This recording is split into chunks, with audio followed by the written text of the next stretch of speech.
প্রিয় দর্শক, 2024-এর 5 আগস্টের পরে আমরা খুব সুন্দর একটা স্বপ্ন দেখেছিলাম, সুন্দর একটা বাংলাদেশের।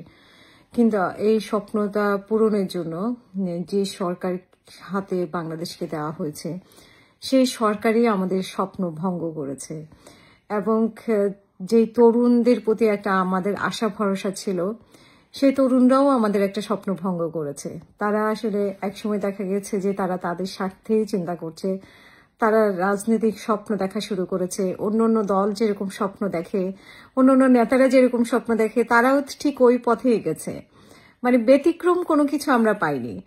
আর যে সরকারকে আমরা এত আশা ভরসা করে বসিয়েছি, সেই সরকারও কিন্তু অতীতের সরকারগুলোর মতো দুর্নীতি, নিজেদের আখের গোছানো এবং সর্বশেষ নিজেদেরকে কিভাবে সেফ এক্সিট দিয়ে চলে যাওয়া, সেভাবেই কিন্তু কাজ করেছে।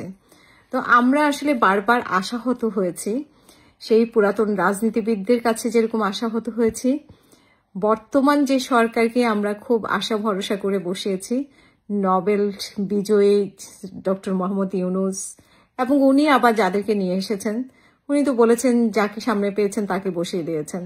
মানে দেশটা একটা তামাশার দেশে পরিণত হয়েছে। মানে সরকার একটা তামাশার সরকার ছিল, এবং এই 1 বছর তামাশায় চলেছে, নানা রকম তামাশা। ওনারা এক উপদেষ্টা বলে যে এটা ঠিক, আরেক উপদেষ্টা বলে যে না, সে যা বলছে ভুল বলছে। মানে উপদেষ্টারাই উপদেষ্টার কথাকে ভুল বলতেছে। তো কে যে সত্য বলতেছে, কে যে ভুল বলতেছে, আমরা মানুষ বোকার মতো শুধু শুধু দেখছি আর হজম করছি। এবং মানে নিজে চুল নিজে ছিঁড়তে ইচ্ছে করে, এরকম কথাবার্তা সব ওনাদের কাছে শুনি।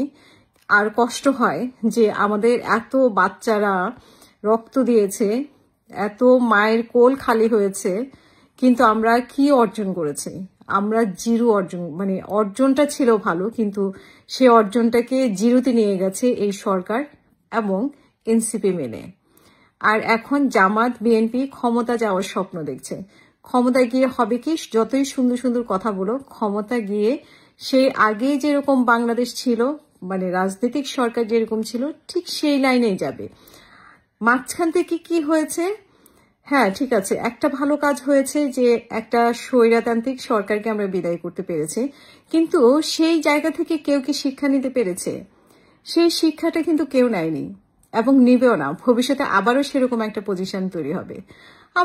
আবার মানুষ আন্দোলন করবে, কিন্তু এই আন্দোলনটা, মানে এত বছর ক্ষোভ জমে জমে যে আন্দোলনটা হয়েছে, সে আরো তত বছর ক্ষোভ জমতে হবে। এবং জমে কি লাভ হবে? তখন আবার চিন্তা করবে যে আমরা তো, মানে এই উদাহরণটাই, 1 বছরের উদাহরণটা তখন আবার যাবে, যে এই তরুণরাই আবার স্বপ্ন দেখা শুরু করবে রাজনীতিক। যেই তরুণরা মানে প্রস্তুত ছিল, বুকে গুলি খাওয়ার প্রস্তুতি নিয়ে রাস্তায় নেমেছিল, সেই তরুণরা উপদেষ্টা হয়েছে, উপদেষ্টা হয়ে নিজের আখের গুছিয়েছে। এবং সেই তরুণরা এখন সবাই সবার স্বপ্নে বিভোর। তারা যাদেরকে ডেকে রাস্তায় এনেছে, তাদের জন্য যারা গুলি খেয়েছে, তাদের কথা তারা দিব্যি ভুলে গেছে। মানে সেই যে একটা বিপ্লব হয়েছে, এত মানুষ রক্ত দিয়েছে, হাত পা চোখ দিয়েছে, এগুলো দিব্যি ভুলে গেছে। যেই লাউ সেই কদু হয়ে গেছে। এবং ভবিষ্যতে যে রাজনীতিবিদ, মানে যারা সরকার গঠন করবে, তারাও সেই একই। এখন যে সরকারটা আছে, সেই সরকারটা কোন রকম এখন যেতে, মানে তাদের যতটা গোছানো, তাদের গোছানো শেষ।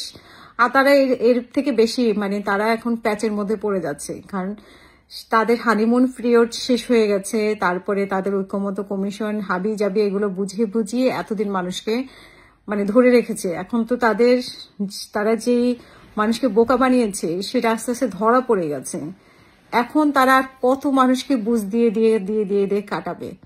এই বুঝ দেওয়ার কথাবার্তা এখনো শেষ হয়ে গেছে। এখন তারা নির্বাচন দিয়ে চলে যেতে চায়। সুতরাং আমাদের যে তরুণ রাজনীতির কথা আমরা বলি, এই তরুণ রাজনীতি, মানে এরা আরো বেশি, মানে আমার মনে হয় যে, কারণ তরুণ বয়সেই ওরা শিখে গেছে কিভাবে দুর্নীতি করতে হয়, তরুণ বয়সেই এরা শিখে গেছে যে কিভাবে মানুষকে ফাঁসাতে হয়। তাদেরকে শাপলা দিলে নির্বাচন কমিশন ভালো, তাদেরকে শাপলা না দিলে নির্বাচন কমিশন ভালো না। জামাত যে কয়দিন তাদের সাথে ছিল, সেই কয়দিন জামাত ভালো, জামাত তাদেরকে আছাড় মারছে, এখন জামাত তাদেরকে খারাপ। আসলে সব একই পথের প্রতীক, ঠিক আছে? তো আজকে এই পর্যন্তই, পরে আবারও কথা হবে। এবং আমরা যে স্বপ্ন নিয়ে বিপ্লব করেছি সেই স্বপ্নটা আমাদের শেষ। এখন আমরা আবার পুরাতন ধারায় ফিরে এসেছি এবং আরো খারাপ পর্যায়ে আমরা যাব। তারপরে আরেকটা বিপ্লব হয় কিনা সেটার জন্য অপেক্ষা থাকতে হবে।